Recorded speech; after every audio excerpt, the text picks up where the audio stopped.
Bonjour à tous, je suis Hugues Fabrice Zango, athlète international burkinabé, recordman du monde en salle de triple saut et étudiant en thèse de génie électrique.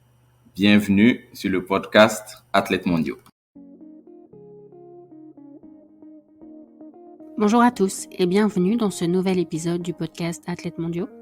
Je m'appelle Mathilde et j'ai créé la communauté Athlètes mondiaux en 2005. Dans ce nouveau podcast 100% athlètes, je donnerai la parole à des athlètes du monde entier, de différentes générations, pratiquant différentes disciplines et ne parlant pas tous la même langue, parce que c'est ça que j'aime dans l'athlète, sa diversité. Aujourd'hui, mon invité est Hugues Fabrice Zango, le recordman du monde en salle du triple saut et premier médaillé olympique de l'histoire du Burkina Faso. Avec Hugues Fabrice, on a notamment parlé de ses débuts en athlète, de son doctorat en génie électrique et des causes qui lui tiennent à cœur. Bonne écoute. Salut Hugues Fabrice, merci d'avoir accepté mon invitation. Avec plaisir. Bienvenue sur le podcast. Merci. C'est quoi la question qu'on te pose le plus en interview?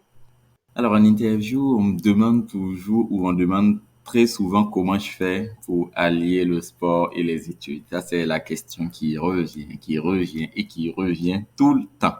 Tu sais quoi, je vais te la poser et je savais que tu allais me répondre ça, mais je vais te la poser quand même, mais pas tout de suite. Mais D'accord. on va aller dans l'ordre chronologique. Je voulais d'abord que tu me parles du petit Hugues Fabrice à l'époque où il a commencé l'athlète. Alors, j'ai commencé l'athlète déjà, pas quand j'étais petit, parce que j'avais déjà 18 ans. Ah, ok. Donc j'ai commencé bien tard l'athlétisme, c'était en 2011. Et donc, c'est venu un peu par hasard. Franchement, j'ai jamais rêvé faire une carrière d'athlète ou une autre carrière à part celle d'un scientifique, parce que la science a toujours été ma passion depuis tout petit. Mais faire une autre carrière, franchement, j'y ai jamais pensé ni songé. Et l'athlétisme, mais j'aimais le sport. Il faut dire que j'aimais le sport. Je me donnais à fond lorsqu'on avait des matchs de foot, lorsqu'on avait d'autres activités, même la gym, même quel que soit ce qu'on faisait au niveau sportif, je me donnais à fond. C'était un excellent. T'en faisais en dehors de l'école? En dehors de l'école, exactement, au quartier et tout ça, franchement, je ne ratais aucun match lorsqu'on avait des matchs de foot et tout ça, parce qu'on organisait des tournois entre quartiers et tout ça au Burkina Faso, à Ouagadougou notamment. Et donc, je ne ratais rien. Et parce que j'aimais bien le sport de façon, c'est vraiment un loisir, c'était un bon loisir pour moi. Et donc, le fait d'aimer le sport et que, finalement, on m'a proposé, en 2011 de représenter mon collège à une compétition sportive. J'ai dit, c'est tout bénef pour moi, c'est un bon loisir. Il faut que, voilà, j'aille relever ou j'aille montrer au moins les couleurs de mon club. Pas de mon club, mais de mon collège. Et donc, je suis allé à cette compétition qui réunissait des collèges et lycées de la ville de Ouagadougou, qu'on appelle USUBF. Et là, en fait, je me suis plus ou moins bien en sorti et il y a des chasseurs de tête là-bas. En fait, il faut savoir qu'au Burkina, on n'a pas un gros cadre pour repérer des talents. Et donc, ces rares occasions où on peut rassembler des collégiens, des lycéens, c'est vraiment le lieu où tous les chasseurs de tête, tous les coachs nationaux, et ainsi de suite, viennent en fait suivre et essayer de repérer des talents pour continuer à nourrir en fait leur club, nourrir un peu le sport et tout ça. Donc, à cette occasion-là, à l'occasion de l'UCBF, en 2011, on m'a repéré dans la catégorie du triple saut. Donc, j'ai été contacté par deux coachs en même temps qui m'ont dit, tu as du talent parce que j'avais gagné aussi le concours. Ce serait bien que tu intègres mon club et tout ça et qu'on commence à s'entraîner et qu'on essaie de faire des choses ensemble. Honnêtement, ça ne m'a jamais, comme je dis, tenté de faire une carrière sportive. Du coup, tout de suite, j'ai pas accepté. Qu'est-ce qui te plaisait dans le sport à l'époque? Si tu voulais pas faire carrière, qu'est-ce que t'aimais? Alors, en fait, je faisais de l'athlète, je faisais du sprint, je faisais de la longueur, je faisais du saut, mais en fait, je voulais pas faire une carrière sportive. Okay. Ça ne m'a jamais effleuré l'esprit en réalité. Donc, pour moi, le sport restait un loisir, un loisir comme ça, mais pas au point de me mettre des contraintes où je dois m'entraîner tous les jours, où je dois, je l'ai dit, donner plus que le côté juste fun et tout ça du sport. C'est vraiment le fun juste que je recherchais. Et donc venir m'entraîner tous les mardis, jeudis et samedis, c'était pas forcément ce que je recherchais. D'autant plus que j'avais d'autres ambitions. C'était vraiment de d'exceller au niveau scolaire et en tout cas c'est être un très très bon scientifique. C'était vraiment ça mon objectif premier et je n'avais pas d'autres ambitions. Et donc, lorsque ces coachs m'ont approché, j'ai pas dit oui tout de suite. Ils m'ont donné leur contact pour que je puisse les recontacter lorsque je voudrais venir m'entraîner. Mais j'ai pas dit oui tout de suite. Ensuite, le coach, il a tenté de me relancer. Il a tenté de contacter mes parents. Mes parents ont dit, c'est à Hugues de décider s'il veut venir s'entraîner. Bah, c'est pas à nous. Et donc, ils m'ont laissé libre choix en fait, de décider. Et derrière, le coach, il a tenté pendant un mois de me faire venir m'entraîner au moins une fois au stade et j'ai jamais accepté. J'ai dit, bon, j'ai pas le temps, j'ai tant de choses, j'ai telle chose à faire et tout ça. J'ai toujours trouvé une excuse de ne pas aller m'entraîner parce que, voilà, j'avais pas envie et j'ai jamais pensé à faire une carrière sportive parce que je lui avais aussi posé une question, c'était de savoir, mais qu'est-ce que je gagne à venir faire du sport et à venir m'entraîner avec toi au juste, en fait? Est-ce que c'est juste pour le fun ou bien c'est pour perdre du temps? Je ne sais pas trop. Bon, voilà.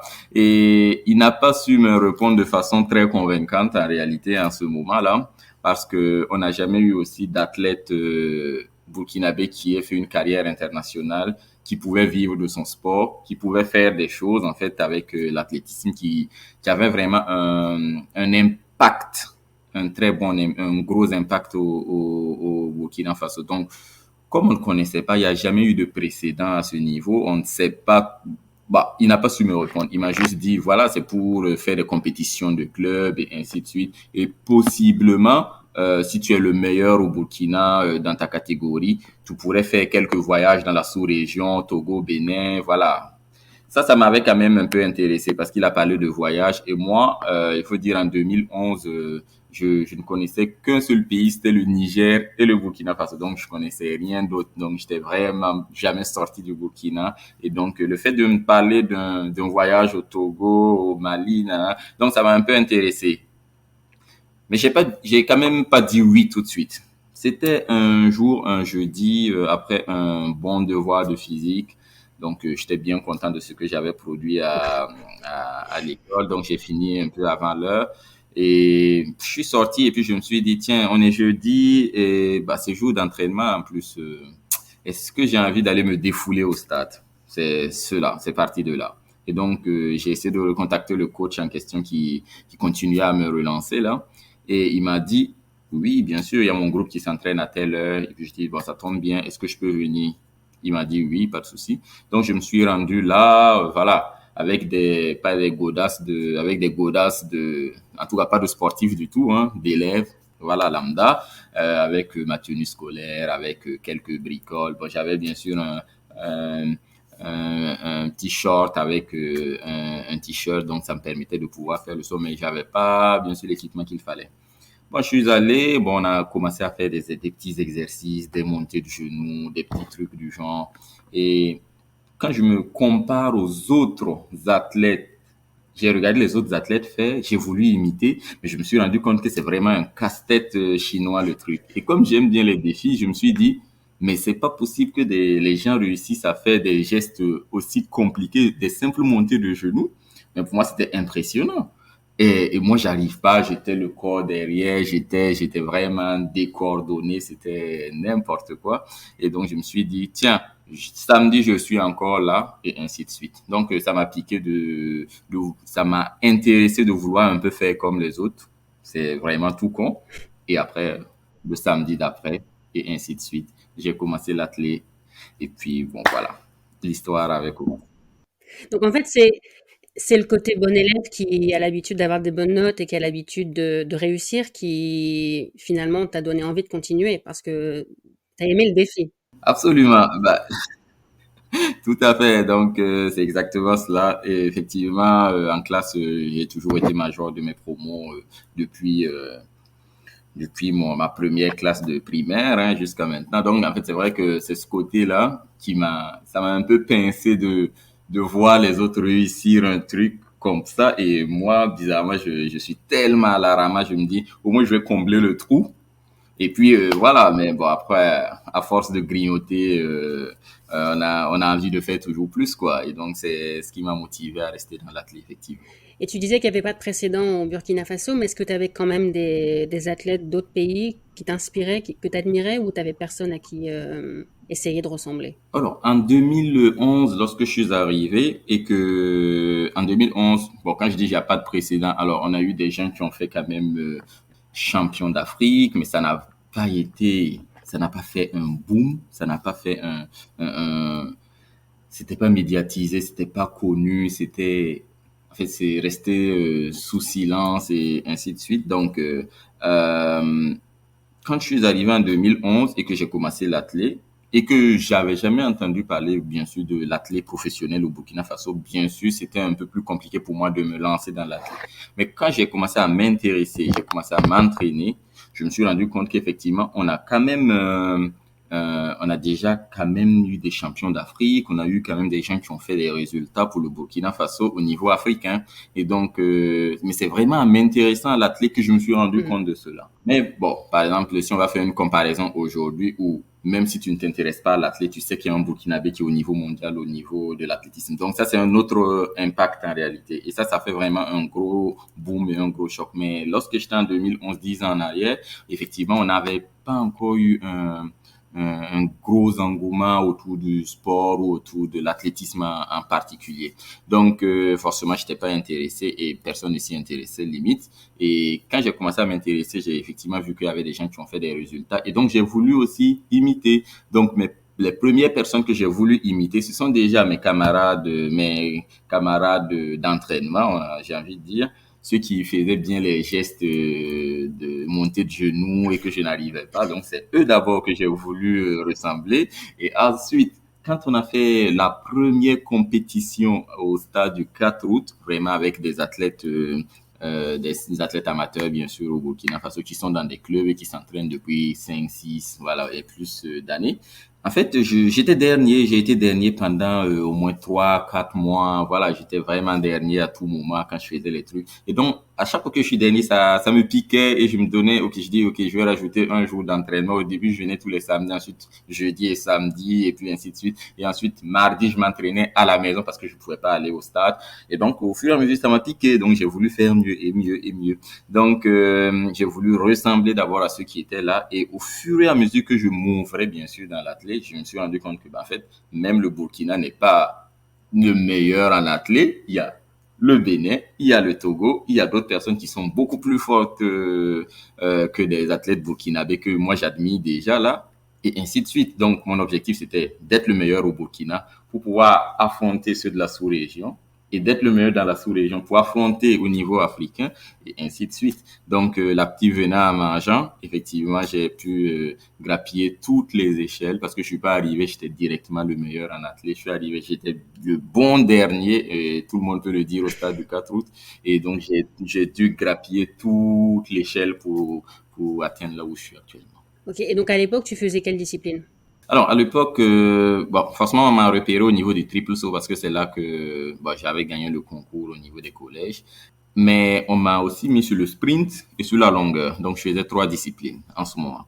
Donc, j'ai fait le sprint au niveau national. Après une année, j'étais quand même j'étais dans le relais. Donc, j'ai vite progressé quand même. J'avais quand même des capacités, on va dire. Et au niveau de la longueur, après une année, j'étais deuxième meilleur. Et puis, au niveau du triple saut, j'étais le meilleur. Et donc, on me sélectionnait pour la longueur et le triple saut lorsqu'on allait en compétition sous-régionale. On est allé au Togo, donc on m'avait sélectionné seulement pour le triple saut parce que j'étais le meilleur. Et ensuite, on est allé en Côte d'Ivoire et ainsi de suite. En Côte d'Ivoire, on m'avait sélectionné pour le sprint parce qu'en ce moment, j'étais le meilleur au sprint et il n'y avait pas de triple saut. On m'avait sélectionné pour le sprint et la longueur. Donc, de ma catégorie junior, quand je suis arrivé en 2011, 2012, franchement, j'étais le meilleur dans pratiquement les trois. Après, si on prend au niveau national, j'étais le meilleur quand même au niveau du triple saut, mais pas au niveau de la longueur ni au niveau du sprint. Donc, le triple saut a pris le pas sur les autres. de façon tout de suite et maintenant. Donc j'ai eu beaucoup plus de sélection dans le triple saut et donc ce qui a fait que j'ai eu l'occasion de bien perfectionner cela aussi. Donc forcément, je me suis entraîné au sprint, en longueur, mais je me suis rendu compte que je progressais moins vite dans ces domaines-là qu'au niveau du triple saut où j'ai vraiment gagné rapidement des centimètres, ce qui me plaçait déjà pratiquement dans une finale africaine en fait. Donc dans le top 10 africain tout de suite, j'ai pu atteindre ce niveau-là au bout de 2 ans par exemple. Alors que pour le sprint et tout ça, j'étais vraiment très très loin derrière et c'était pas facile. Donc j'ai continué avec le triple saut par affinité. Et l'ambition, elle est arrivée quand et à partir de quand tu t'es dit peut-être que ça peut être plus qu'un loisir? Alors, l'ambition est arrivée en 2012 en regardant les JO, parce que j'avais jamais regardé de Jeux Olympiques. De toute façon, le sport, c'est toujours un loisir pour moi, et donc quand je voyais les choses, ça m'avait jamais intéressé réellement. Mais 2012, vu que ça faisait une année que je faisais de l'athlète, je me suis dit, tiens, je vais regarder les Jeux Olympiques de cette année, et puis voilà. On va voir si l'année va. Donc, j'ai vraiment raté aucune miette de l'athlétisme surtout. Et donc, j'ai tout regardé. J'ai vu Bolt courir, j'ai vu le triple saut, j'ai vu Christian Taylor gagner forcément, j'ai vu la longueur. Alors, j'ai vu plein de trucs qui m'ont vraiment... voilà, Greg Rutherford gagner à la longueur. J'ai eu une émotion, en fait, en regardant les Jeux Olympiques de 2012. Et donc, je me suis dit, en ce moment-là avec mon frère, voilà, qui était là et qui faisait aussi du sport avec moi, c'était lui qui m'accompagnait partout. Je lui ai dit, il faut absolument qu'en 2016, je participe aux Jeux Olympiques, même si je serai le dernier, il faut absolument que je participe aux Jeux Olympiques de 2016. Donc déjà, juste 4 ans plus tard. Ouais, en fait, c'est ça. Je me suis dit, je sais pas du tout comment je vais y arriver, mais bon, il faut que je participe aux JO de 2016. Donc, bon, il faudra commencer à réfléchir. Donc, j'ai commencé à réfléchir effectivement à des moyens. J'ai commencé à me demander, voilà, comment les autres y font et ainsi de suite. OK, quelles sont les compétitions? Et là, j'ai commencé à m'intéresser aux compétitions au niveau international, ce qui se passe au niveau international. Donc, parce que là, jusqu'à maintenant, j'étais juste dans la sous-région et j'étais pas le meilleur déjà dans la sous-région. Mais je me suis dit, il faut que je m'ouvre au monde, en fait. Donc, j'ai commencé à m'intéresser aux gens de mon âge qui faisaient du triple saut. J'ai vu Pedro Pablo Pichardo, l'actuel champion du monde, qui était déjà là en 2012, c'est lui qui a gagné Barcelone, il sautait déjà 16,80 et tout ça. Je me suis dit, mais c'est pas possible. Donc, il y a des gens de mon âge qui sont quand même très talentueux et tout ça. Donc, tout ça va nourrir un peu mon ambition, on va dire. Et j'ai contacté des athlètes français par les réseaux sociaux, par Facebook, nanana. Bon, un peu comme ce que d'autres jeunes me font actuellement, parce qu'il y a beaucoup de gens qui m'écrivent, ah, comment tu t'entraînes et tout ça. Exactement pareil. Donc, je contactais pour dire, ouais, tu t'entraînes combien de fois par semaine, combien d'heures par jour, nanana. Donc, c'est des questions de la curiosité comme ça, parce que je voyais des gens qui faisaient des choses juste extraordinaires en son temps. Et donc, j'ai eu des réponses, souvent j'ai pas eu de réponse et ainsi de suite, mais de toute façon, j'ai eu des choses qui m'ont guidé, j'ai cherché, parce que moi j'ai l'âme d'un chercheur depuis tout petit. Donc, je suis allé sur Internet, j'ai téléchargé des trucs, j'ai été au cyber, j'ai fait plein de recherches sur le triple saut de façon générale et sur l'athlétisme aussi, améliorer ma vitesse, nanana. Et donc, mon coach, j'ai aussi ajouté une journée, donc je me suis efforcé à m'entraîner 4 jours maintenant par semaine et ainsi de suite, voilà. Donc, j'ai essayé de mettre des choses en place pour grandir, en fait, un peu au niveau de l'athlétisme. Donc, ça m'a permis, on va dire que j'avais quand même de bons gènes. Hein. Donc, ça m'a permis, même en faisant du tâtonnement, de pouvoir exploser. Et donc, j'ai quand même végété pendant 3 années où je ne progressais pas, mais je m'entraînais, mais je n'ai progressé d'aucun centimètre. Et c'était 3 années quand même qui étaient compliquées parce que j'avais déjà commencé l'université, j'essayais de me réveiller très tôt le matin, à 4 heures du matin pour travailler et pouvoir m'entraîner le soir après voilà. Donc, j'ai rajouté encore une journée et ainsi de suite. Donc, j'ai vraiment forcé sur la machine, mais il y a rien qui passait. Mais j'ai quand même pas abandonné mon objectif de participer au JO de 2016. Et ce qui a fait que en 2015, et je dis toujours que 2015 c'est l'année où où tout vraiment s'est mis en place. En fait, tous les astres se sont alignés. C'est qu'en 2015, il y avait les championnats du monde universitaire qui avait lieu à Gwangju, en Corée du Sud.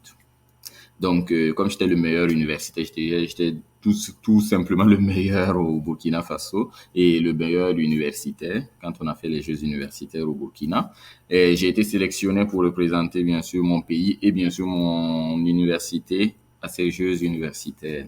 Et donc, on a été en Corée et donc mon objectif c'était de faire une médaille. J'étais à 40 centimètres de faire une médaille parce que là je suis arrivé avec quand même 15 mètres 97 que j'avais réalisé en 2013 à Nice en France et donc à l'occasion des Jeux de la francophonie. Donc c'était ça. Ma première grosse sortie, c'était les Jeux de la francophonie aussi. Et donc, depuis cet instant, je n'ai plus progressé jusqu'en 2015. Et donc là, j'arrive avec 15,97, mais il faut absolument que je franchisse la barrière des 16. Il faut. Donc, il y a beaucoup de choses qui se sont mises en place. Et je dis que ce concours, c'est vraiment le plus gros concours de ma vie parce que du premier essai des qualifications jusqu'au dernier essai de la finale, parce qu'on a 3 essais en qualif et 6 essais en finale, j'ai amélioré mon record même si c'est de 1 centimètre, j'ai toujours amélioré mon record. Ce qui m'a valu, le premier saut des qualifs, j'ai fait 16 mètres 13. Ensuite, j'ai fait 16 29, 16 51. Je suis allé en finale, mon premier, c'est 16 55, 16 66, 16 60. Donc, j'ai progressé comme ça jusqu'à faire 16 76 en finale et ça m'a permis d'avoir une médaille d'argent à ces championnats-là. Donc, dès lors, je me suis dit, en fait, tout est possible. Donc, ça a vraiment ouvert mes yeux et je me suis dit, en fait, je peux faire quelque chose en athlétisme. Là, c'est vrai que j'étais déjà motivé, j'ai mis des choses en place et tout. Mais là, en fait, je veux aller au JO. Mais bon, là, c'est un peu trop tard et tout ça. Mais n'empêche, je vais aller au JO, mais je vais prendre de l'expérience pour qu'au prochain jeu, cette fois-ci, en fait, mes objectifs avaient changé parce que à partir de 2015, maintenant, je voulais être sur des podiums mondiaux. Là, je ne voulais plus juste être un figurant, participer. Je voulais maintenant faire des choses extraordinaires dans l'athlétisme. Donc, ça va de 2015 vraiment que j'ai eu de grosses ambitions et je me suis dit, tiens, il faut que j'aille aux États-Unis ou en France parce que c'est là-bas que ça se passe en fait. Donc, à partir de ce moment, 2015, j'ai mis en place j'ai commencé à économiser de l'argent, à m'inscrire sur Campus France et tout ça pour avoir des universités en France. Et aussi, je prospectais les États-Unis pour avoir effectivement un pied-à-terre où je pourrais me développer au niveau de l'athlète et aussi au niveau de mes études parce que les études, je ne les avais pas oubliées. Donc, mon ambition première était toujours là, mais sauf que, en fait, j'ai eu envie de faire quelque chose aussi de mon athlétisme qui finalement est passé du côté loisir au côté vraiment plus professionnel et ambition. Et donc, c'est là qu'en 2016, je suis venu en France aussi. Et je suis revenu en France, mais cette fois-ci pour m'installer et commencer à prospecter, à voir des techniques d'entraînement et pour pouvoir m'améliorer tout simplement. Donc, depuis, voilà, on sait que je suis venu en 2016, j'ai progressé. 2017, j'ai encore battu mon record. 2018, et donc jusqu'à cette année, je progresse encore et ça, c'est tout bénéfique. Quand tu es arrivé en France, donc tu es arrivé dans le Pas-de-Calais, dans le Nord-Pas-de-Calais, une région qui m'est chère, c'est ma région. Quand tu es arrivé, le stade couvert de Liévin était fermé, non, quand tu es arrivé? Tout à fait. Quand je suis arrivé en 2016, le stade, il était encore fermé. Le stade couvert de Liévin était fermé. Donc, j'ai vécu mon premier hiver bien dehors. Donc, c'était chaud. Donc, c'était l'hiver décembre 2016 à mars 2017. Je l'ai fait dehors. Je m'entraînais tous les jours dehors. C'était l'horreur et c'était mon premier hiver en plus. Donc, on savait que c'était pas facile. Et donc, mais n'empêche que j'ai pas progressé en salle forcément parce que c'était compliqué de s'entraîner dehors quand même. Et dehors pendant qu'on a des 0 degrés et tout ça et j'étais pas habitué. J'ai pris un peu de poids au niveau scolaire. Tout roulait parfaitement parce que j'étais encore major. J'ai explosé le plafond des moyennes de l'école. Bon, donc ça, il n'y avait pas de souci. Mais au niveau sportif, bon, ça ne collait pas encore avec mes ambitions. Mais dès que le soleil a commencé à réapparaître, en fait, mes performances ont recommencé à grimper tout simplement. Voilà. Donc ça m'a permis effectivement de réaliser en 2017 16 mètres 97 alors que je venais avec 16 mètres 81. Donc tout ça, ça m'a aidé avec 16,97, j'étais qualifié, bien sûr, pour les championnats du monde de Londres. Et malheureusement, j'ai pas pu prendre part à cause de problèmes de papier en 2017, là. Et donc, ça, c'était vraiment le gros point noir de la saison 2017 parce que je voulais absolument participer aux championnats du monde de Londres. Vu que j'avais pas participé aux Jeux olympiques de Londres, Oui. je voulais voir le stade de Londres, en fait. Et malheureusement, ça n'a pas été le cas, mais bon, c'était pas forcément plus grave, hein. Et donc, après, j'ai pu participer encore une deuxième fois au championnat du monde universitaire, mais cette fois-ci pour mon université en France. Et là, j'ai encore eu une médaille d'argent. J'ai participé aux Jeux de la francophonie. J'ai eu une médaille d'or. Donc, j'avais commencé maintenant à collectionner des podiums au niveau international. Et ça m'a donné encore appétit. Et donc, mais j'avais pas encore franchi la barrière des 17 parce que j'étais à 16,97 à la fin de la saison 2017. Ok. Et 2018, bah, les choses se sont mises en place parce que le stade couvert de Liévin a commencé à fonctionner. Et donc, l'hiver 2017-2018, je n'ai pas sauté dehors. Je me suis entraîné justement dans le stade couvert.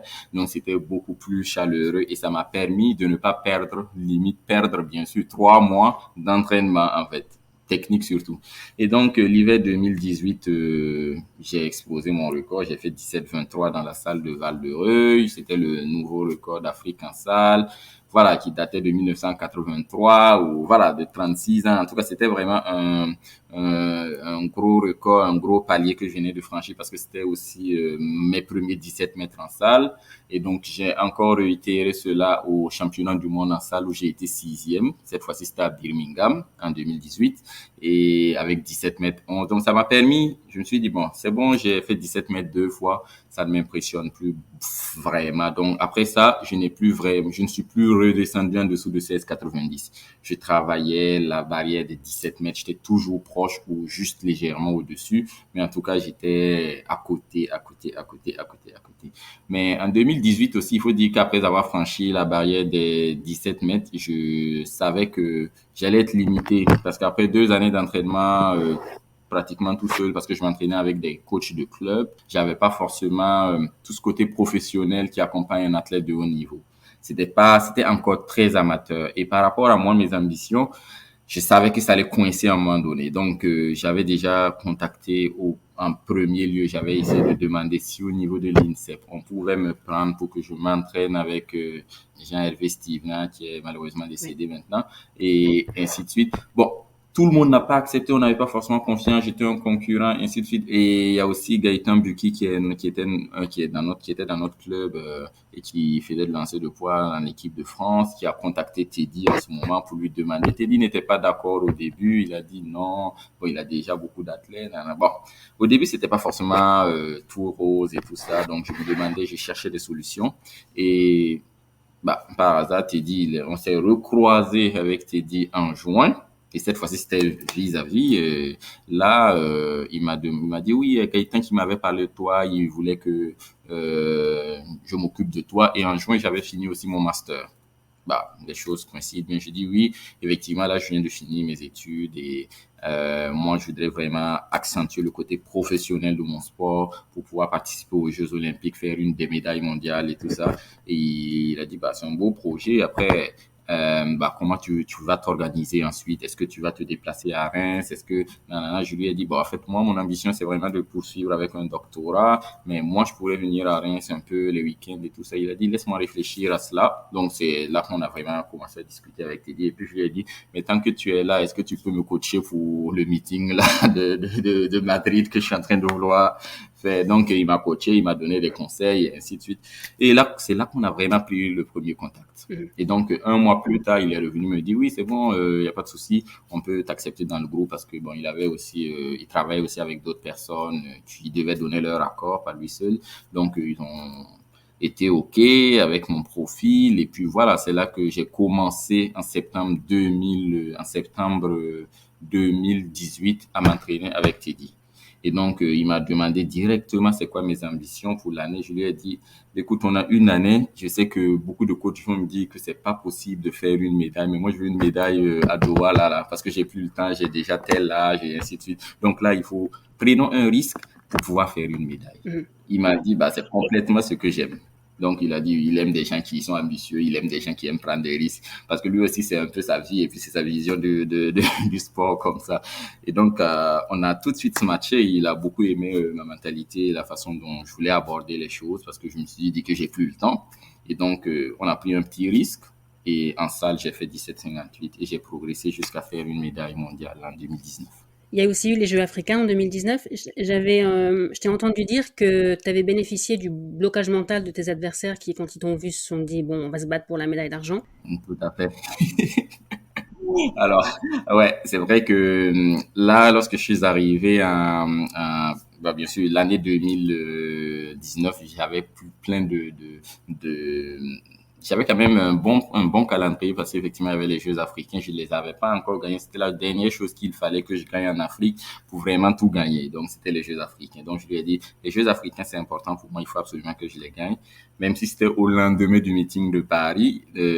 Donc, je me suis dit, bon, c'était chaud. Est-ce que je serais suffisamment frais? Mais on a pris le risque quand même. Bon, mais je pense que C'était au Maroc, c'est ça? c'était au Maroc, ouais. Mais les autres, comme je le dis, ils ont peut-être pas été suffisamment ambitieux en pensant que lorsque je venais, forcément, j'allais gagner. Et donc, mais sinon, je suis arrivé complètement affaibli au Maroc, je vous assure, parce que après le meeting de Paris, j'étais complètement KO. Et on se demandait comment j'allais faire pour bah, 2 jours sauter, ressauter 2 jours plus tard pour une médaille d'or. Mais bon, ça s'est bien passé. J'ai juste sauté 16,80. Ça a été suffisant pour pouvoir gagner cette médaille d'or qui me manquait à mon palmarès africain. Et je pense que les autres ont été beaucoup plus, justement, impressionnés parce que j'ai fait avant. Parce que avant cela, effectivement, toute la saison, je n'étais pas redescendu en dessous de 17 mètres. Je sautais 17 mètres comme ça, voilà. À tout va, 17, 20, 17, 30. Bon, c'était vraiment, et juste avant cela, d'ailleurs, et même la veille ou l'avant-veille, j'avais sauté 17, 14 à Paris. Bon, c'est des choses que je sais faire régulièrement. Donc, je pense que là, c'était beaucoup plus mental qu'autre chose. Et donc, quand on est arrivé, forcément, mais sinon, il y a des gens qui étaient beaucoup plus, je pense qu'il y avait quelqu'un qui était beaucoup plus fort que moi, l'Algérien notamment, quand on arrivait à Rabat. Mais bon, je pense qu'il a été impressionné. C'est ça qui lui a coûté justement cette médaille d'or qu'il aurait pu gagner à ma place. Est-ce que ça t'est arrivé à tes débuts quand tu as commencé à affronter les mecs que tu avais regardés avant, les Pichardo, Taylor, etc. Est-ce que la première fois que tu les as affrontés, tu as aussi eu j'allais dire un complexe d'infériorité? Tu t'es dit, waouh, c'est les mecs que je regardais sur Internet au cybercafé? Comment ça s'est passé la première fois? Alors, déjà, la première fois, j'ai eu un gros trou noir. C'était la Diamond League de Rome. C'était la première fois où je les affrontais. Et encore, ils étaient pas tous là, hein. Donc, Diamond League de Rome, je suis arrivé. J'ai jamais été aussi stressé de toute ma vie. Je me suis dit, mais qu'est-ce que je vais pouvoir faire? Donc, j'avais déjà sauté 17,58 m derrière. Donc, j'avais quand même déjà de la bouteille. C'était pas mal. J'avais sauté 17,40 m, 30. Bon, j'avais quand même déjà fait des choses. Mais n'empêche qu'en arrivant là, j'étais stressé. Et là, tout le concours, j'étais dans un trou noir. Je savais pas ce que je faisais. Je savais plus sauter. Je ne sais pas sauter, faire le triple saut. Ce jour-là, j'ai vraiment fait n'importe quoi au niveau de ce concours à Rome. Mais bon, après, comme j'avais pour ambition bah, tu dis, m'a dit que c'est normal, voilà, donc, n'empêche que j'avais sauté 17 mètres à Rome quand même, mais j'étais vraiment loin derrière le podium, bah, ils étaient tous présents, et donc, on a discuté, et après, j'ai vu que c'est des gens sympas, on a commencé à discuter parce que Teddy les connaît bien, et après ça, on a pris un café, j'ai posé des questions, donc on a discuté. C'est vraiment Avec les adversaires. Oui, ils sont super sympas.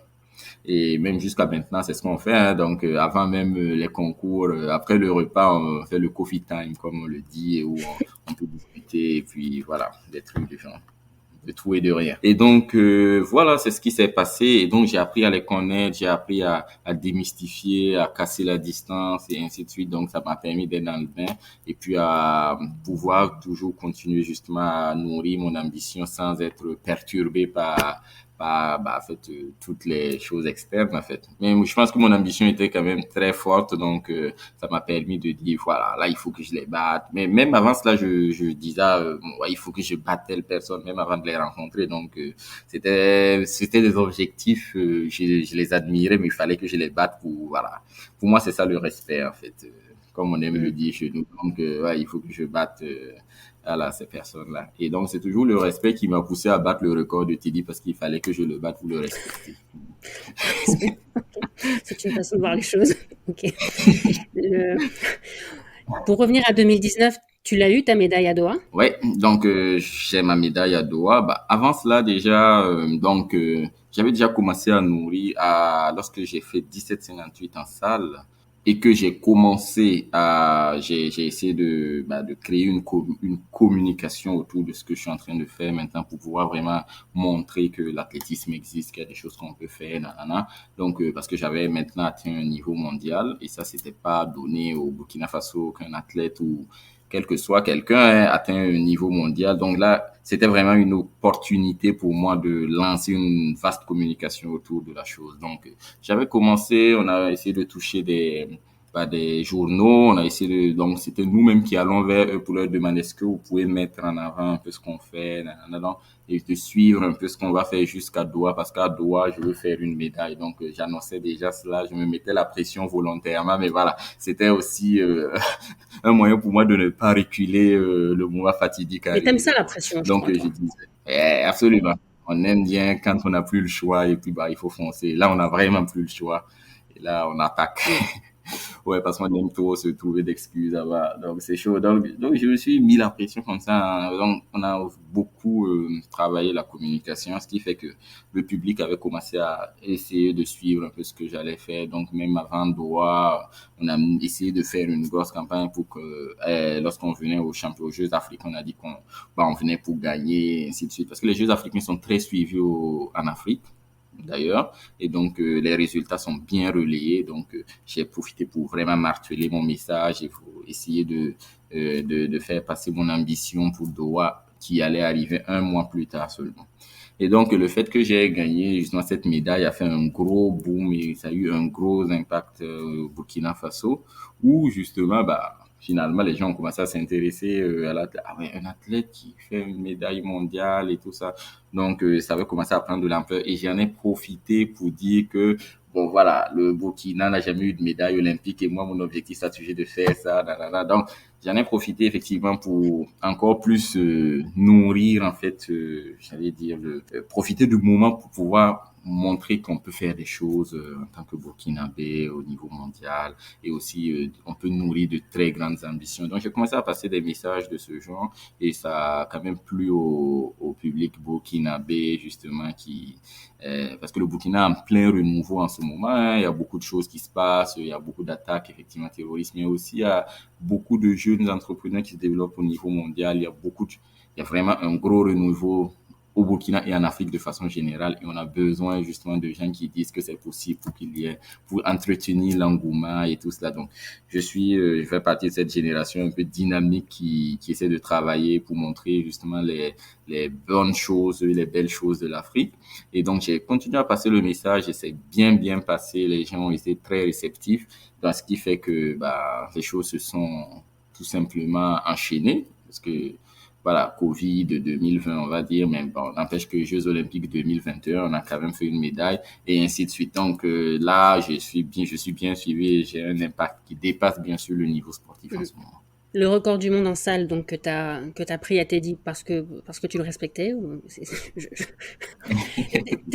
Teddy t'en a voulu ou il était fier de son élève? Bah, il était complètement fier parce que après avoir fait justement la médaille à Doha, bah, je lui ai dit, on a fait une médaille d'argent, mais en fait, il nous faut vraiment monter sur des podiums beaucoup plus haut. Il faut la médaille d'or maintenant. Et donc, je dis, essayons d'attaquer la médaille d'or pour 2020. 2020, c'était 2021. Bon, finalement, de Tokyo. Mais en tout cas, essayons d'attaquer la médaille d'or à Tokyo. Donc, on a essayé de mettre des choses en place pour encore plus augmenter certaines de mes capacités physiques parce que en 2019 a été très court, donc on devait et à la fois développer la technique, il y a beaucoup de choses que je comprenais pas, il y a plein de paramètres comme ça, et j'étais aussi à ma première année de thèse où j'essayais de tout organiser et avant que tout ne passe en routine. Donc il y a eu beaucoup de choses qui n'étaient pas forcément bien, j'allais dire carrées en fait, et donc là on a essayé de plus bosser en 2020 pour essayer d'attaquer justement les Jeux Olympiques qui devaient avoir lieu en 2020 à Tokyo. Et donc là, effectivement, en salle, j'avais réussi à faire 17,77. Et donc, on était reparti sur un cycle. Bon, après, derrière, il y a eu tout ce qui s'est arrêté. Bon, on va dire que le monde a arrêté de tourner pendant 2 mois avant que les choses reprennent tranquillement. Et derrière, j'ai encore continué à faire 2, 3 compétitions pour entretenir quand même mon niveau compétitif. Hein. Et derrière, parce que moi, j'ai besoin de travailler la technique tout le temps, tout le temps, tout le temps. Vu que j'ai pas commencé le triple saut jeune, tout n'est pas sous cortical, ce qui fait que si j'arrête de travailler la technique, je vais perdre des éléments de précision qui peuvent être fatales le jour J. Donc, je suis obligé de toujours faire un peu de compétition, d'entretenir et tout ça.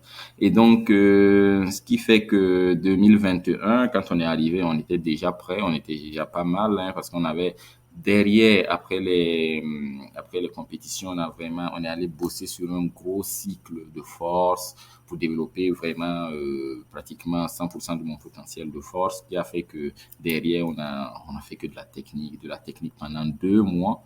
Et quand on est arrivé en janvier, on était déjà prêt pour sauter très loin. Et même avant cela, une semaine avant, on discutait avec Teddy, on savait que j'allais battre son record et la semaine d'après. On le savait pertinemment qu'on allait battre son record la semaine d'après. C'était évident pratiquement, c'était écrit. Et donc, à cette occasion, justement, on a mis les choses en place. On a appelé des médecins antidoping. On a dit, bon, pour la compétition qui va arriver, bon, faites qu'il y ait un médecin parce que si je bats un record, il faut absolument qu'on le valide. Donc, on a exigé aussi certaines infrastructures en plus pour que s'il y a un record du monde, que ce soit homologué. Donc, parce qu'on savait pertinemment que c'était pratiquement bon, quoi. Et donc, c'est ce qui s'est passé. J'ai battu son record, mais c'était l'étape nécessaire parce qu'on s'était dit, bon, il faut que j'apprenne à battre ce que je respecte, en fait. Donc, ça aussi, c'est un truc, c'était une étape nécessaire de battre son record, d'être, entre griffes, le nouveau visage du triple saut et pouvoir assumer un statut de leader ou voilà, tout ce qu'on veut et attaquer un peu les autres. Bon, après, les choses se sont bien enchaînées. J'ai ressauté 17,80. J'ai fait plein de bonnes choses, en tout cas cette année 2021 là. Mais bon, après, je pense que j'ai eu une baisse de forme pour des petits pépins physiques juste avant les JO aussi. Et donc, parce que en 2021, j'ai pratiquement perdu aucun concours jusqu'à l'avant-veille des JO. Bon, donc c'est vraiment, j'ai enchaîné plus d'une dizaine de compétitions sans défaite. C'était vraiment sur une voie royale que j'allais au JO. Mais les pépins physiques m'ont un peu ralenti et derrière, bon, j'avais des problèmes au niveau des chevilles, du talon, de machin. Il faut dire que j'ai quand même envoyé des chocs pour tenir la cadence. Oui, t'as pas choisi la discipline la plus facile pour J'avoue, l'organisme. j'avoue, j'avoue. Voilà, donc cela n'a pas été simple et bon, finalement, au JO, j'ai pu faire quand même, j'ai sauvé, comme on dit, les casseroles, hein, j'ai pu avoir la médaille de bronze. Tu t'es fait peur en qualif, non? Oui, en qualif, j'ai été 12e, j'ai été pris de justesse. Ouais, alors j'ai été pris vraiment de justesse, c'était un truc de fou, tout simplement. Et en finale, j'ai pu faire 3e. On va dire que ça n'a pas été des jeux faciles et donc toute la pression aussi qu'il y avait derrière parce que il faut dire que c'était pas simple, c'était beaucoup plus tendu que des championnats du monde ou bien le nouveau arrivé qui veut tout casser. Là maintenant j'avais un statut et il y a plein de choses qu'il fallait gérer et ça n'était pas facile pour moi. Aujourd'hui, j'ai pris de la maturité, mais il fallait passer par toutes ces étapes-là pour être la personne que je suis aujourd'hui. En 2022, ça a été beaucoup plus compliqué parce que je me suis blessé justement, donc j'ai fait pratiquement 9 mois sans compétition. Et donc, comme je disais, j'ai perdu énormément d'éléments techniques. J'ai fait 9 mois sans faire une foulée bondissante. Et donc, ça m'a empêché de vraiment travailler la compétition et tout cela. Et donc, bon, après, quand je suis arrivé, j'ai commencé les compètes en juin. Et donc, là, il y a des choses qui sont là. Il y a la force qui est revenue, il y a la vitesse, machin, mais les éléments techniques n'étaient pas là. J'étais plus très précis. Et donc, c'était vraiment au tâtonnement, au machin. C'était pas très, très carré. Et donc, toute l'année 2022, j'ai essayé de jouer avec ça, de retrouver des éléments que j'ai retrouvés aujourd'hui et puis je suis prêt pour 2023. Est-ce que tu travailles aussi le côté mental, Alors, seul ou avec quelqu'un? oui, le côté mental, j'ai travaillé seul en 2019 et ensuite, effectivement, parce que l'équipe de Teddy a quand même un bon staff. On a justement des prépas mentaux, on a on a tout ce qui est ostéo, kiné, la santé, quoi, autour. Donc, c'est une équipe bien complète et avec toute cette équipe-là, on travaille sur tous les plans, mental et physique. Ouais. Mhm. Parce que par exemple à Tokyo, quand tu t'es fait peur en qualif, c'était un problème physique, un problème technique, un problème mental, c'était quoi? Alors, c'est sûr qu'il y a eu beaucoup de pression et donc c'est forcément beaucoup de problèmes. C'est forcément en fait la présence, être présent, être acteur de ce qu'on fait. Bon, parce que j'ai vraiment vécu la chose comme plus un spectateur qu'un acteur. Et donc voilà, j'étais pas présent, j'étais pas moi-même, j'étais l'ombre de moi, et ainsi de suite et tout ça. Donc, je pense qu'il y a beaucoup de pression qui s'est jouée aussi à Tokyo. Et même si je ne le ressentais pas physiquement, peut-être que parce qu'on le voyait dans mes sauts, ou inconsciemment je relevais un peu trop le buste, c'était comme si je refusais la planche. Bon, il y a plein de trucs, mais ça c'est des éléments techniques après. Et voilà, mais si tu veux les interpréter au niveau mental, on va se dire qu'on refusait la planche, voilà, c'est comme si on avait des appréhensions alors que j'ai toujours sauté sur cette même planche. Voilà, pendant X années, donc il n'y avait pas de raison. Donc il faut dire qu'il y a plein de choses aussi qui sont entrées en compte, mais moi consciemment, j'étais pas forcément affecté. Bon, je ne le sentais pas consciemment, mais il faut dire que derrière, au background, c'est sûr qu'il y avait beaucoup de choses qui se passaient et que moi, je n'étais pas au courant en fait. Mais tu avais fait les Jeux de Rio quand même en 2016. Est-ce que cette expérience de Rio, elle t'a aidé à Tokyo? Alors, Rio, c'était vraiment le kiff du kiff parce que moi, j'étais allé à Rio parce que j'avais décidé d'aller à Rio 4 années auparavant. Donc, Rio, c'était pour moi le kiff. J'allais pour apprendre des choses et l'idée, c'était effectivement de voir ce que les meilleurs mondiaux font.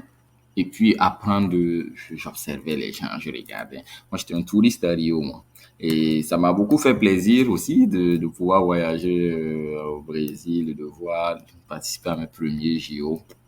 Voilà, j'avais pas forcément plus d'ambition que ça, même si en 2015, j'avais déjà décidé d'être parmi les meilleurs mondiaux. Je savais que ça allait être un peu chaud et donc mon vrai plan commençait après Rio. Et donc au lendemain de Rio, je suis rentré de Rio le 20 ou quelque chose, le 21 août. Et le 29 août, j'étais à Paris pour commencer mon année scolaire et commencer mon vrai plan maintenant. Mhm. Donc justement, là, tu me permets une superbe transition en parlant de l'année scolaire. Je vais te poser la question que tout le monde te pose. Le choix de continuer les études, c'était parce que tu anticipais déjà l'après-carrière ou c'est parce que dès le départ, tu avais besoin d'un certain équilibre dans la vie? Alors, le truc, la bonne question, c'est de savoir si, en fait, j'ai rajouté le sport pour trouver un équilibre parce que les études, comme je dis, c'était vraiment ma Ok. première passion. C'est vraiment les études que j'ai toujours affectionné. Et bon, pas les études, c'est vraiment le génie électrique, c'est la technologie, tout ce qui englobe, en fait, ce domaine-là que j'aime énormément. Et donc, j'ai toujours été curieux, j'ai gâté des choses à la maison. Pour moi, en fait, rien ne devait tomber en panne. Si le lecteur des disques tombe un peu en panne, je suis avec un couteau et je suis déjà prêt à le démonter pour savoir pourquoi il est tombé en panne. J'ai ouvert des appareils, je sais pas pourquoi je les ai ouverts juste comme ça et puis je les ai refermés. Parce que je voulais juste voir. Et voilà, donc la technologie et tout ça, ça m'a toujours un peu intéressé, ce qui fait que justement, j'étais pas forcément trop attiré par le sport ou un autre domaine. Et comme le sport finalement m'a ouvert les yeux sur mes potentialités et sur l'impact que je peux avoir et la personne que je pouvais devenir, donc je me suis dit bah écoute.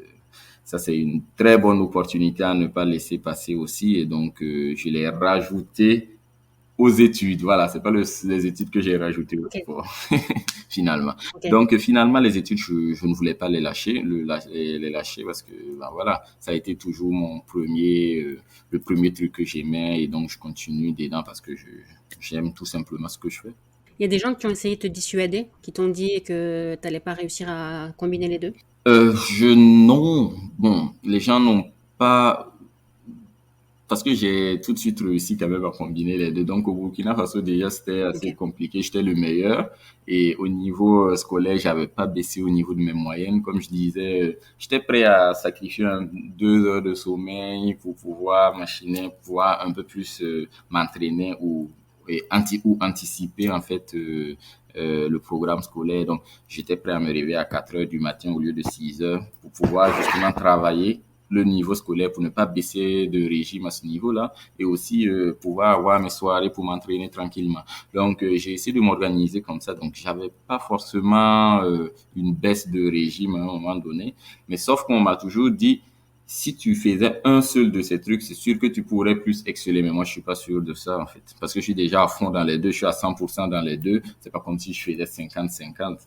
Mais c'est vrai qu'au Mhm. niveau du sport, maintenant que je suis en train de finir mon doctorat, j'avoue qu'au niveau du sport, le repos, il est absolument primordial. Et donc, il y a beaucoup de choses aussi qui sont très primordiales pour pouvoir être au top et le plus frais possible. Surtout que je prends de l'âge et surtout. Donc, il y a beaucoup de choses que je dois être encore plus vigilant sur certaines choses. Et là, la fin de ma thèse arrive au bon moment, on va dire. Et là, justement, je pourrais un peu plus me reposer, me concentrer et affronter 2024 en tant qu'athlète uniquement. Ok. Comment tu t'organises pour pouvoir faire tes études? Donc, c'est à Béthune que tu es? Voilà, c'était à Béthune que j'étais, mais maintenant je suis sur Paris. Je suis sur Ah, Paris ok, tout le depuis, temps. je suis sur Paris depuis une semaine maintenant, donc il y a plus de raison. Là, Ok, Béthune, c'est fini. Comme je dis, au niveau de ma thèse, là, on est en train de faire des corrections et après, il y aura que la soutenance. Donc, j'ai plus besoin d'être au labo. Donc, j'ai fini avec tout le ok, nécessaire. Donc, là, je suis sur Paris et je m'entraîne à plein temps avec le groupe, en fait. Donc, au niveau technique, on va ok, vraiment bétonner des choses pour être prêt dans une année. ok, ok. Qu'est-ce que tu pourrais donner comme conseil à des jeunes qui veulent faire les deux comme toi, le sport et les études? Oui, vous savez, notre plus gros problème à tout le monde, et quel que soit le domaine, c'est la discipline. Parce que je pense que les gens, ils savent faire des plans. Si c'est faire des plans, on a beaucoup d'ambition, et on sait faire des plans parce qu'il y a des gens qui ont déjà fait ce qu'on est en train de faire. Je suis en train de faire le sport et les études. Il y a des gens qui ont fait avant moi, et donc je me suis inspiré. Et donc, pour faire l'entrepreneuriat et puis les études, il y en a qui ont fait avant nous et on peut s'en inspirer. Donc, en fait, les plans existent déjà. Après, est-ce qu'on a suffisamment de discipline et d'envie pour vraiment y aller? Et la discipline, c'est de pouvoir suivre le plan à la lettre parce qu'on sait qu'il y aura des hauts et des bas et bien sûr la persévérance, d'autres qualités de ce genre qu'il faudra développer parce que malheureusement, on ne devient pas champion du monde en une année, en 2 ans. On ne devient pas docteur ou voilà, on ne fait pas de grandes études en une année ou en 2 ans. Ça demande énormément de temps et donc il faut pouvoir être endurant aussi, être endurant dans la discipline. Voilà. Il faudra Mhm. compter 10 années et quand on se lance sur un gros projet de ce genre, et ça c'est des projets de vie, c'est pas vraiment des projets de voyage qui peuvent disparaître en une fois, voilà. Mais ça c'est vraiment des projets de vie. Qu'est-ce que je veux faire de ma vie? Et donc, comme c'est des projets de vie, il faut se dire que ça peut prendre toute la vie. Ça peut prendre 10 ans, 20 ans. Et donc, il faut être endurant dans la discipline. Et une fois qu'on a effectivement suffisamment d'envie pour être endurant dans la discipline, après, on est prêt à affronter les hauts et les bas qui vont se présenter parce qu'il y en aura forcément. Mhm. Tu me corriges si je me trompe. Je pense que tu as eu la médaille de bronze à Doha, la médaille d'argent à Eugene. C'est ça. Donc, tu me vois venir. Il reste une médaille que tu n'as pas eue. L'année D'accord. prochaine. Non, mais c'est même plus l'année prochaine. J'ai C'est l'habitude. cette On n'est plus année. en 2022. C'est cette année maintenant. Voilà.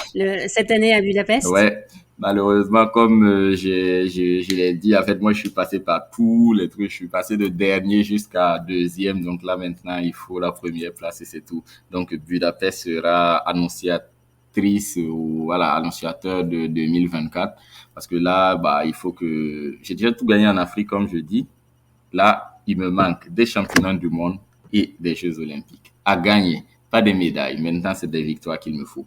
Et donc là, je suis bien obligé de gagner Budapest et j'y vais pour cela. Et 2024 également, je n'ai aucun doute par rapport au fait que je serai prêt. Et ce sera tes derniers jeux? Oui, sans aucun doute. Parce que tu considères qu'après le chapitre sport sera terminé, que tu veux passer à autre chose? Complètement, j'ai beaucoup d'autres ambitions que je veux développer, voilà, au niveau social, au niveau entrepreneurial pour le Burkina et pour moi-même. Voilà, donc je veux aussi exploiter ce côté de mes études là, et donc j'ai des ambitions que je voudrais développer juste après le sport, et donc juste après 2024, je mettrai des choses régulières et en place. Et là, j'ai commencé déjà juste après mon doctorat, je vais mettre des choses en place pour le Burkina et voilà, que je voudrais gérer après 2024. Donc, c'est sûr que je n'aurai plus forcément le temps ni le temps de me préparer pour 2028. Mais bah, 2028, j'espère qu'on aura une médaille et que ça passera par moi. En tout cas, je suis en train de monter, je monte aussi des projets pour que des jeunes puissent avoir un peu plus d'accès à des infrastructures. Et voilà, on verra. Peut-être que bah, il faudrait qu'on continue de produire des médaillés, que ça devienne une naturel que le Burkina aussi gagne une Toi, médaille. t'étais le premier. Ouais, j'étais le premier médaillé olympique burkinabé, donc il faudrait que ça devienne normal en fait qu'on gagne des médailles comme la France, qu'on gagne des médailles comme voilà les États-Unis, que ce soit naturel aussi que nous aussi nous soyons sur l'échiquier mondial. Donc c'est ce que j'espère en tout cas pour l'avenir du sport au Burkina. Je me trompe peut-être, je suis pas spécialiste du Burkina Faso, mais ta médaille à Tokyo, c'était pas le jour de la fête nationale? Tout à fait. Alors, exactement, donc une pression supplémentaire parce que là, c'était effectivement le jour de la fête de l'indépendance et tout ça, donc il fallait effectivement marquer aussi le coup et c'est effectivement ça le 5 août. Mais t'as bien choisi ta discipline. Si t'avais fait autre chose que du triple, ça serait peut-être pas tombé ce jour-là, donc t'as bien raison. Incroyable. Donc, bien avant, lorsque le programme est sorti un an à l'avance et qu'on avait vu que ça tombait le 5, j'ai dit, bah, c'est sûr que j'ai une médaille, c'est obligé, il n'y a plus rien à faire en fait. C'est un signe du Ah destin. oui, l'histoire est belle, oui. J'ai presque terminé. J'ai vu en faisant des recherches que tu étais engagé pour pas mal de causes. Oui, donc, Pour le Fonds mondial contre le sida, l'UNICEF, si mhm. tu veux nous parler de ça un peu. Oui, tout à fait. Alors, vous savez, bah, nous sommes dans un pays quand même très très pauvre, le Burkina Faso, hein, et il y a énormément de souffrance et on a besoin de voix pour porter justement des messages déjà pour les jeunes, parce que bah, parce que souvent ce qui détruit le plus c'est vraiment le manque d'espoir et tout. Et donc comme je suis un peu un des piliers de l'espoir du sport, voilà, de l'espoir en général au Burkina Faso. Donc, c'était normal que je puisse joindre ma voix à celle des personnes qui sont déjà engagées pour ces causes-là, à bah, redonner de l'espoir aux enfants défavorisés, aux enfants qui ont beaucoup de mal et bien sûr aux malades aussi, parce que je suis engagé dans des causes qui luttent pour diminuer la souffrance du monde. C'est vraiment ça, en fait, le truc. Donc, c'est vraiment ces causes-là qui me touchent particulièrement. Donc, si vous me voyez être engagé avec une association ou quoi, c'est vraiment parce que ça diminue un tant soit peu la souffrance des personnes qui sont directement visées, quoi. Donc, avec l'UNICEF, avec le Fonds mondial, je fais des campagnes pour apporter des messages et aussi bah, qu'ils utilisent hein, pour plaidoyer auprès de ceux qui financent déjà au Burkina Faso et pour faire des collectes, des machins, voilà. Donc, je joins ma voix à ces organismes-là pour bah, essayer de faire un maximum d'impact social. Ah, le sport, c'est pas que du sport de toute façon. Bah, tout, C'est, ouais. c'est clair, c'est clair. Je vais te poser la dernière question, celle que je pose à tout le monde. Le podcast s'appelle Athlètes mondiaux parce que personnellement, ce que j'aime le plus dans l'athlète, c'est son côté universel. Ouais. Et je voudrais savoir ce que toi t'aimes le plus dans l'athlète. Pas juste dans le triple, dans l'athlète en général. Ok, alors, ce que j'aime le plus dans l'athlète, c'est une très très bonne question. C'est le fait qu'il me met face à mes démons. Donc, on a tous envie d'abandonner, on a tous envie de se trouver des excuses. Donc, en fait, pour moi, c'est parce qu'il me met face à mes démons. Et donc, le fait que j'essaie tout le temps de combattre mes démons pour atteindre mon idéal, mes objectifs, c'est ça qui me plaît le plus dans l'athlète. Est-ce que tu veux rajouter quelque chose? En tout cas, merci de m'avoir donné encore un temps de parole hein, pour exprimer un peu ce que je fais et ce que je pense ou ce que je vis au quotidien. Et j'espère que ça pourra toujours motiver des jeunes Africains surtout. Mais voilà, parce que c'est vraiment mon public cible. On va dire qu'on n'a pas beaucoup de modèles en Afrique très impactants et tout cela. Donc, c'est l'occasion pour, quand on a des podcasts comme ça nous aide à pouvoir partager notre vision des choses et merci pour cela. Et en tout cas, tous les jeunes Africains, tout est possible. Il faut y croire, toujours. C'est un très bon exemple à suivre pour les Africains et mais pas que, pour tout le monde. Merci beaucoup. Merci. Et voilà, c'est terminé pour aujourd'hui. Encore un grand merci à Hugues Fabrice d'avoir accepté mon invitation. J'espère que cet épisode vous a plu. Si c'est le cas, vous pouvez le partager sur les réseaux sociaux en taguant Athlètes Mondiaux pour faire connaître le podcast à d'autres passionnés d'athlètes. Abonnez-vous au podcast et à la newsletter pour ne manquer aucun épisode. Tous les liens sont dans les notes. Vous pouvez aussi soutenir le podcast en lui laissant une note et une évaluation sur Apple Podcasts et Spotify. À très vite avec mon prochain invité.